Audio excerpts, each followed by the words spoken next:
Olá, sejam bem-vindos a mais um vídeo. Hoje eu falarei de tópicos relacionados à arquitetura de computadores, os que vocês estão vendo aí na tela.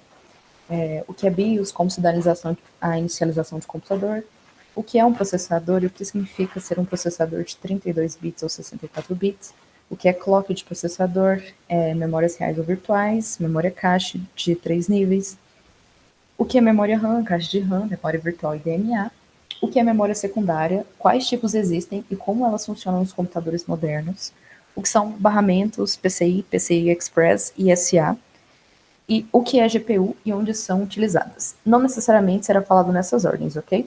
Então, sem mais delongas, vamos começar. Este é o anúncio de um computador e para a venda dele foi disponibilizado as características do mesmo. Ao nível mais básico, um computador consiste em um processador para interpretar e executar programas, uma memória para armazenar dados e programas e um mecanismo de transferência de dados com o exterior. O processador é o cérebro do sistema. Ele executa instruções dos programas. Neste caso, é um Pentium dual-core com 2 núcleos de frequência de 3,06 GHz. Esse 2 núcleos dual-core é o núcleo físico do processador. E, em contrapartida, existem também o núcleo lógico, que é um núcleo criado pelo próprio processador para ajudar os físicos, se eles estiverem em um alto nível de uso. O funcionamento do processador é regulado por um relógio que garante que os componentes do próprio processador ou os que interagem com ele sejam sincronizados. Um relógio, ele envia pulsos elétricos em simultâneo aos vários componentes que a eles estão ligados. Estabelece momentos oportunos para o início de operações, permite a medição da duração das operações e a verificação da sua conclusão. Um tempo de ciclo ou período, nesse caso desse processador, que tem uma frequência de 3,06 GHz, significa que ele faz 3,06 vezes 10 a 9 ciclos por segundo. É costume medir a duração das instruções em ciclos. Instruções mais simples demoram menos ciclos, assim como instruções menos simples demoram mais ciclos. Agora vale ressaltar o que é arquitetura de computadores. A arquitetura de computadores contempla, sobretudo, os aspectos lógicos da implementação do sistema. Por exemplo, conjuntos de instruções, formatos de instruções, tipos de dados, modo de endereçamento, número e tipos de registros. A arquitetura de um computador é a combinação dos seus componentes de hardware com a arquitetura do conjunto de instruções, a ISA. ISA é Instruction Set Architecture, define a interface entre o software que corre na máquina e o hardware que o executa. Ela permite interagir com a máquina. Além de outras características, os conjuntos de instruções distinguem-se pelo número de bits de cada instrução, ou seja, o tamanho das instruções. No desenho de um conjunto de instruções, deve-se ponderar a organização da memória. As instruções dos sistemas operacionais Windows, Linux, são armazenadas na memória em palavras, que são sequências de bits. Processadores de 32 bits ou 64 bits têm capacidade de processar palavras de até 32 bits, enquanto os de 64 bits podem trabalhar com palavras de até 64 bits, ou seja, o dobro de informações. Algumas instruções têm tamanho flexível.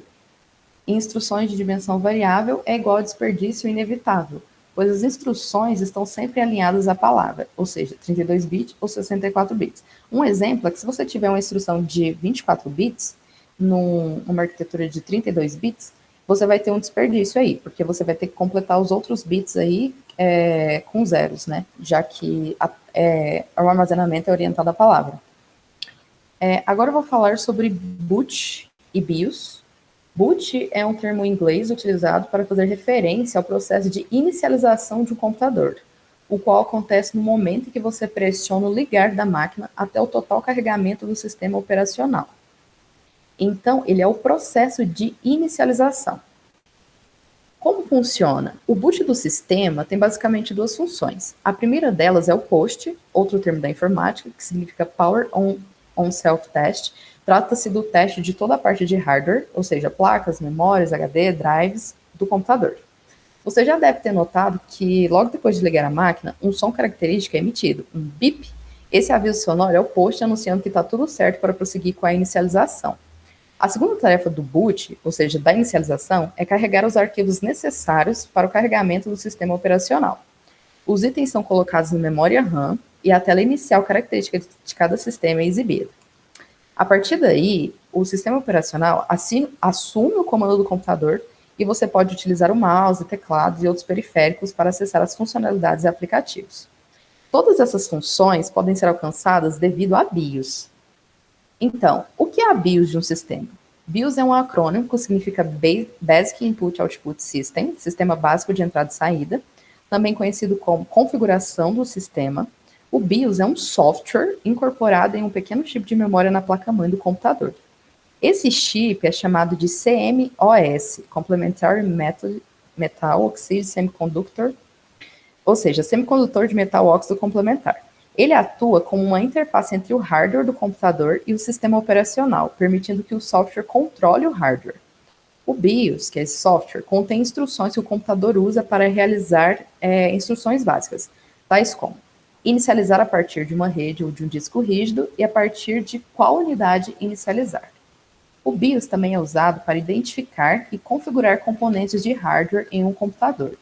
Isso inclui o disco rígido, a unidade de disquete, a unidade óptica, que é o leitor de CD e DVD, o processador, a memória e os dispositivos plug and play. Aqui, essa foto representa a versão da BIOS, ou seja, ela tem uma marca e ela tem uma data também, já que ela é um software, né? Agora, voltemos ao anúncio. Esse sistema tem 4 GB de RAM, de uma memória RAM dinâmica síncrone, que é a SDRAM, com taxa dupla de transferência, DDR, e 2 níveis de memória cache, a cache de nível 1, level 1, e uma mais pequena e mais rápida, que é a de level 2. Computadores com mais RAM e mais cache podem executar programas maiores e mais rapidamente. RAM é um acrônimo para Random Access Memory. Acesso aleatório, que é Random Access, significa que uma posição da memória pode ser acedida diretamente, conhecendo-se a localização. Cache é uma memória interposta, L2 e L3, entre a RAM e a CPU, ou mesmo integrada na CPU, que é a de level 1, L1. Ela tem acesso muito mais rápido que a RAM, com cópias de blocos destas acessados recentemente. Ou seja, cada vez que você acessa uma coisa na RAM, ela vai para a memória cache, para ela ser recuperada mais rápido, caso você utilize mais vezes. A capacidade do disco rígido determina a quantidade de dados e o tamanho dos programas armazenados.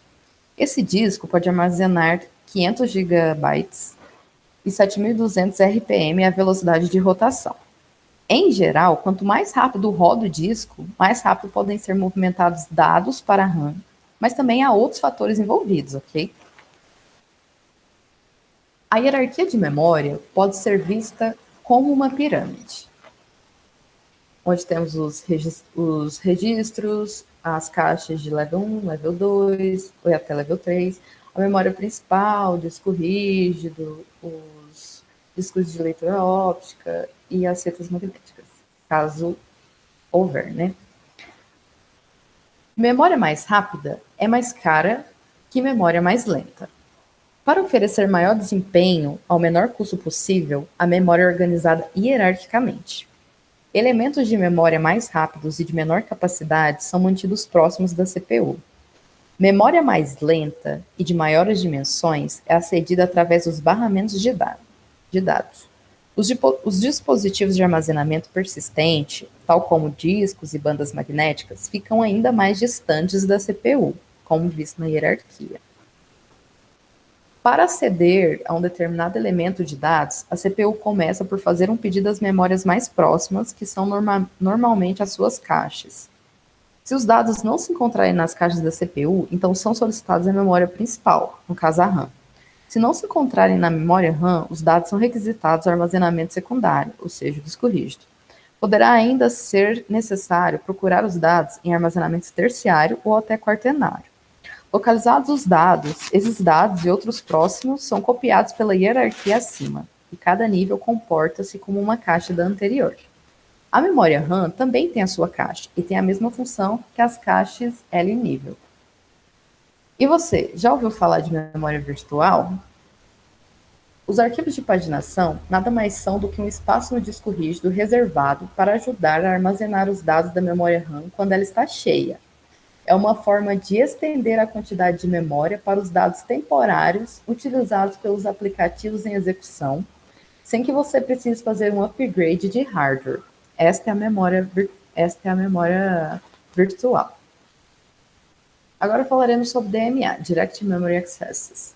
É uma funcionalidade implementada nos processadores e sistemas computacionais em geral, com o objetivo de melhorar o desempenho e aumentar a velocidade do processamento de dados. No geral, o processo consiste em ler ou gravar dados diretamente em um periférico, sem a necessidade de ocupar o processador com essa tarefa. É um processo muito útil, principalmente em sistemas que têm pouco poder de processamento. E por isso, a DMA se popularizou rapidamente com a chegada dos computadores pessoais. Um exemplo prático e muito claro da utilidade do DMA é o monitor. A quantidade de dados a ser processados para mostrar uma imagem na tela em tempo real é muito grande. Se apenas o processador do computador trabalhasse para realizar esta tarefa, provavelmente, ao colocarmos um vídeo para rodar, não conseguiríamos fazer mais nada. As memórias da família RAM, SRAM, DRAM, são primárias. Agora nós falaremos das memórias secundárias. Memória secundária, também conhecida por memória de massa ou memória auxiliar, tem a função de armazenar grande quantidade de dados e evitar que estes se percam com o desligamento do computador. A memória secundária não é acessada diretamente pela CPU, mas sim por intermédio da memória principal, a RAM, cache, etc. E por isso o acesso a essa memória é muito mais lento. Desta forma, cada dispositivo encontra-se com um buffer de escrita e leitura para melhorar seu desempenho. Exemplos de memórias secundárias são discos rígidos, SSD, cartão de memória, pendrives, HD externos, etc.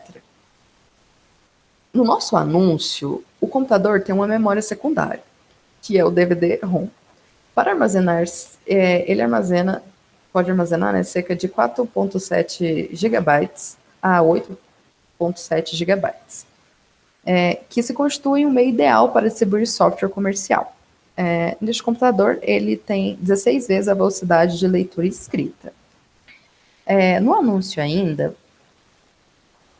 PCIe, Periférico Component Interconnect Express, é um barramento que permite adicionar periféricos ao sistema. Esse sistema tem dois periféricos PCIe, uma placa gráfica e uma placa de som. PCI é um padrão de barramentos destinado a conectar periféricos à placa-mãe do computador. PCI Express é a segunda geração do padrão PCI. Este sistema tem dois periféricos, né? Uma para a placa gráfica e uma para a placa de som. A placa gráfica é uma placa de vídeo. Uma placa de vídeo é o componente do hardware do computador responsável por administrar e controlar as funções de exibição de vídeo na tela. Todo computador contemporâneo usa uma interface gráfica. A placa gráfica faz com que essa interface salte aos olhos através do monitor. Para entender como a GPU trabalha e a importância da sua atuação, basta pegar um exemplo de um computador com uma tela cuja resolução máxima alcança 1366 por 768 pixels, valor bastante comum em notebooks atuais. Tal tela, não importa quantas polegadas tenha, é formada por uma largura de 1366 pixels, ou seja, pontos, e altura de 768 pixels, que são os pontos. Isso significa que o display tem um total de 1.049.088 pixels para serem iluminados. Cada ponto desses tem uma coordenada, uma determinada cor e um comportamento. Quem gerencia tudo isso é a GPU, ou seja, a placa gráfica. A GPU está presente no seu celular, computador, videogame, TV e em qualquer tela que necessite de processamento gráfico, ou seja, qualquer eletrônico de tela. Mas também elas são utilizadas para minerar criptomoedas, já que seu processamento é muito mais rápido que do CPU. Terminamos todos os tópicos. Espero que vocês tenham entendido. É isso. Muito obrigado por assistir.